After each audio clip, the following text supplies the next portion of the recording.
So our goal here is to estimate abundance, or the number of individuals in each one of our representative or potential option reserves here. We want to know how many of each species occur in each one of those reserves. And oftentimes we get to that number by relying on some measure of density. So density is what? It's the number of individuals per unit of area. And density is pretty straightforward, but some people struggle with the issue. So let's just try to visualize density a little bit better.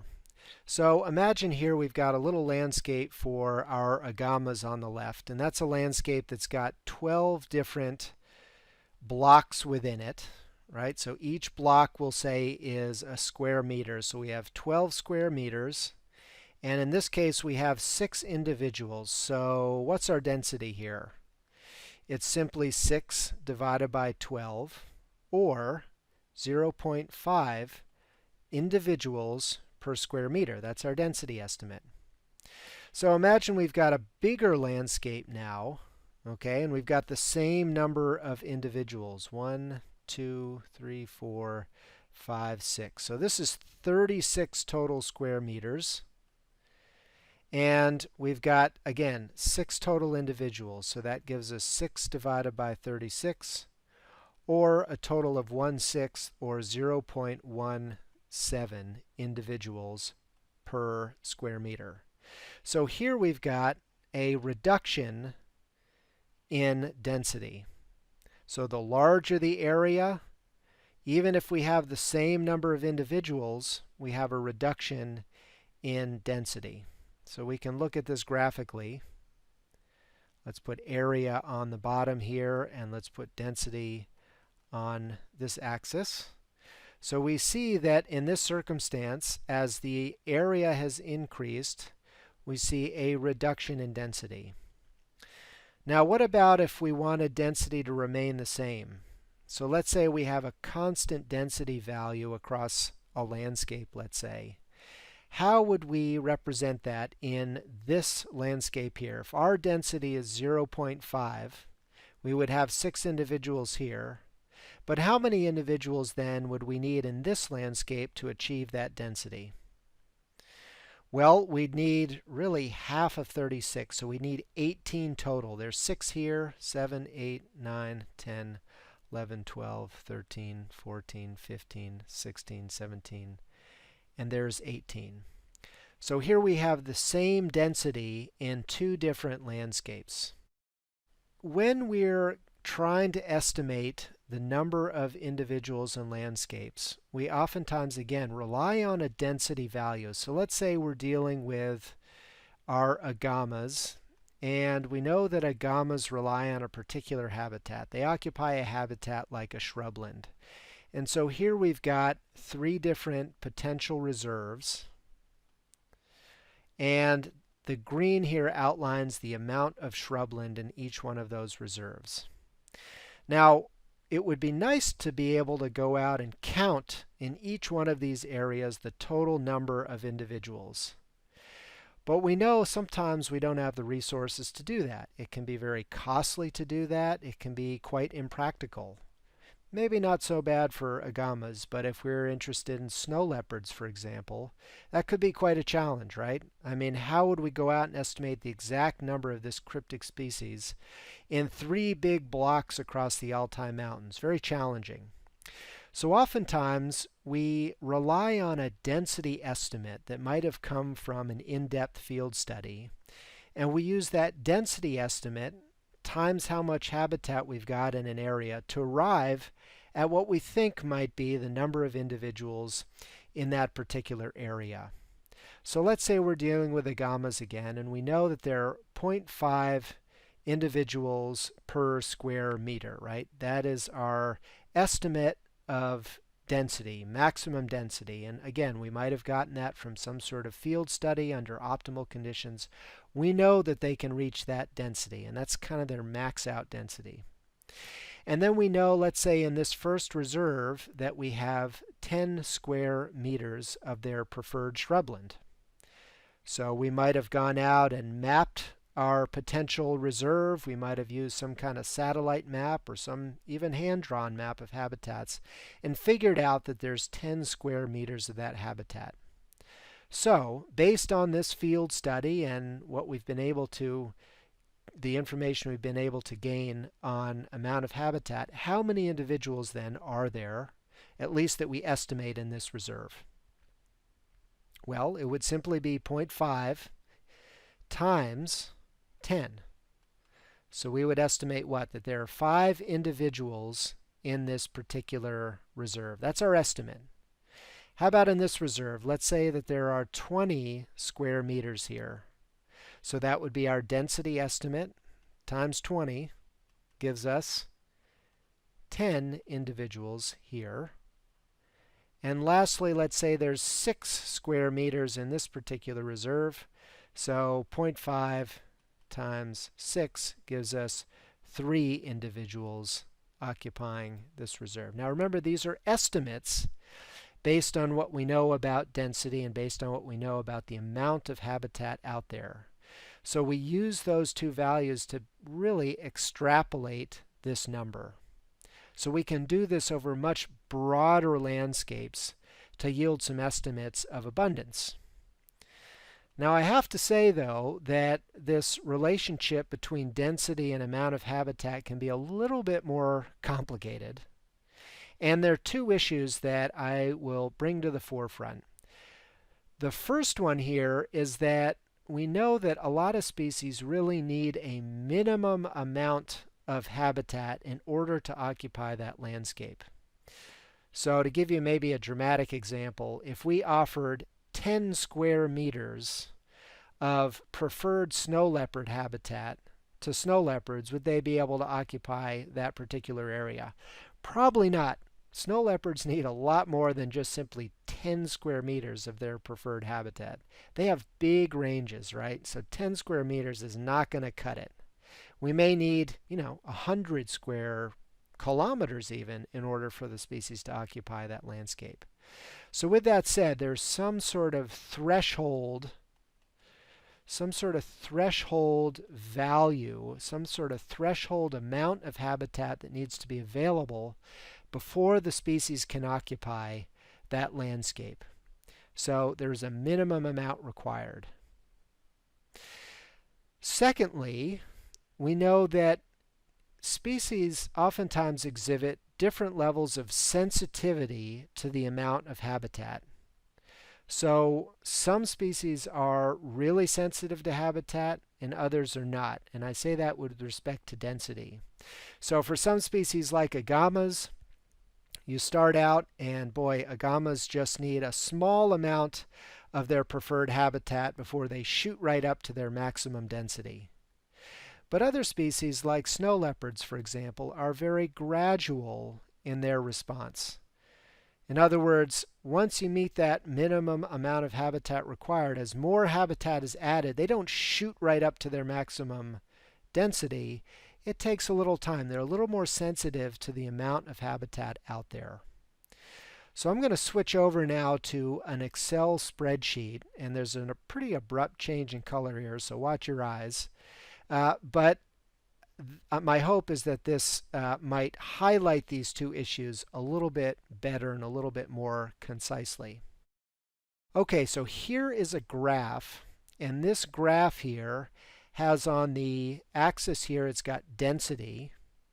And down here on this axis, on the x-axis, it's got square meters. So this is the amount of habitat that's available. So let's say we're dealing with agamas again. This might be the amount of shrubland habitat available, and this is the density of individuals per unit of area, per meter, right? Number of individuals per meter. So you've got this blue line here which shows the density response to the amount of that habitat that's out there. So we've got in this case, and I'm just going to change these numbers up a little bit. Let me just change this to 0.5 for demonstration. So let's look at this curve here. Here's a nice curve. And what you notice right away is that there is a ceiling. So this ceiling here represents a parameter, a value of 5. So this is our maximum density. This is what we know the species from field studies at least can reach. This is our maximum density in an area, or at least in that particular habitat. So we see that density responds to amount of habitat but reaches this ceiling.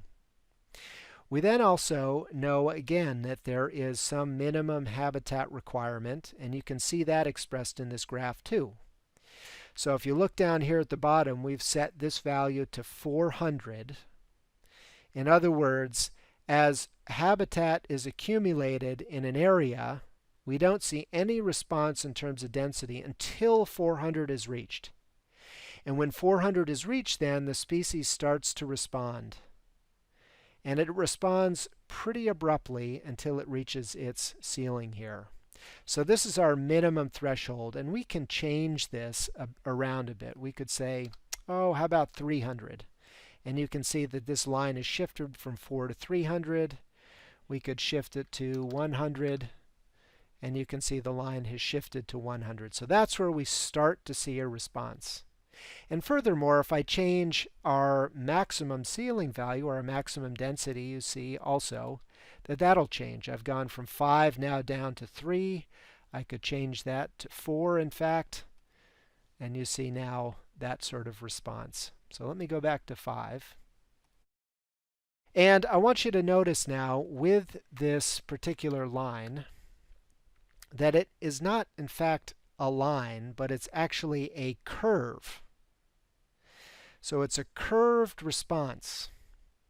And that curved response is what's captured by our sensitivity. So again, how sensitive density is to the amount of available habitat. Remember, like agamas can be very responsive. They can reach their maximum densities very quickly after you provide a certain amount of habitat to them. So we capture that in kind of an index called a sensitivity value, and sometimes we refer to that as a Z.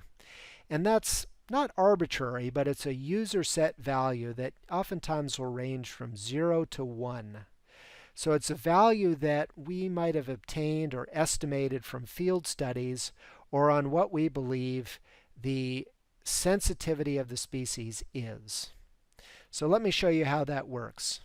So higher values, higher sensitivity values, those that are closer to 1, mean that the animal's fairly insensitive to habitat, just like this critter here. You provide a certain amount, and boy, they shoot right up pretty quickly to their maximum ceiling. But low values here, those that are closer to 0 then, are species that are more habitat sensitive. They're more sensitive species. So their response in terms of density to the amount of habitat available is going to be a lot more gradual. So they're not going to shoot right up to their maximum density immediately. It's going to be a gradual response. So let's change a few of these values around. Let's drop down to 0.4 and notice what happens. You see that curve starting to flatten out a bit. And let's try 0.3. And let's try 0.2. Getting flatter, and we'll try 0.1. So here you see this curve has really gotten a lot more gradual, and in fact the actual new threshold by which they meet their maximum density is probably off this graph somewhere. So again, you see the sensitivity captures this speediness, I guess, in the way they respond in density relative to the amount of habitat that's actually out there. So we call this thing here a model, right? This is a model that describes the relationship between density and amount of habitat that's out there. And this is a really handy model because if we know something about how much habitat's out there, say we have a potential reserve with 2,000 square meters of our preferred habitat, well, we can use this plot, this graph, to recognize, in this case, with that much habitat, we would estimate a density of 4. So 4 times 2,000 gives us what? It gives us 8,000 individuals. We've just back transformed. So this line, this model line then, allows us to take an area and a certain value and estimate what we think density is, and then we go back to abundance, right? So this model then, this basic model, has three different parameters. It has what we know to be maximum density, the amount of minimum habitat required in order for occupancy, and some measure of sensitivity. And if we've got these bits of information, we can create this model, which has an awful lot of utility. And you'll recognize this. Terry will come back to this a bit later in the spreadsheet exercise. So you might be asking now, what the heck is that model? And can I use it? And this here is, in fact, that model. And I have to say that it looks a little complicated, and we're not going to go into all the finer mathematical points of this. I'm not going to prove this whole equation here, but I want you to understand the general concept and the general nature of how it works. So in this case, we are interested in estimating y, and that's our number of individuals. So we want to know how many individuals, what is our abundance of each one of our species in each one of our reserves. And to do that for each species, first we need to know what habitat they require. And not only that, we need to know how much of that habitat is available in that reserve. So we multiply the amount of habitat that's available times our estimate of maximum density, and that's going to give us like our maximum kind of value. But remember that species have this kind of sensitivity. So we need to take this maximum value and we need to temper it. We need to adjust that curve based on our sensitivity. So this part of the equation is actually 1 minus the exponent of the negative sensitivity score, that's our proportion value, 0 to 1, times our habitat amount. And again, this sounds a little wacky, but really the point of it is that this part of the equation allows us to temper this part and allows us to reach an estimate for y. So this is really a key equation that allows us to get at the abundance of individuals in each one of our reserves. So now let's put this equation to work for us. Remember, we have this problem, and that is to create a network of reserves that allows us to maximize the conservation of 10 different species. And we did this earlier according to 3 criteria. Do you remember what those were? Area, richness, and rarity. So we developed 3 separate networks according to those criteria. But there was another criterion, and that was abundance. So now that we've got this equation and we've got some information about the amounts of habitats out there, density, as well as the sensitivity of our species to the amount of habitat, can we now estimate the abundance of each species in each reserve and then use this whole collection of data now to develop a new network of reserves according to that criterion? Well, we can, and let me pass you over to Terry now, who will do just that.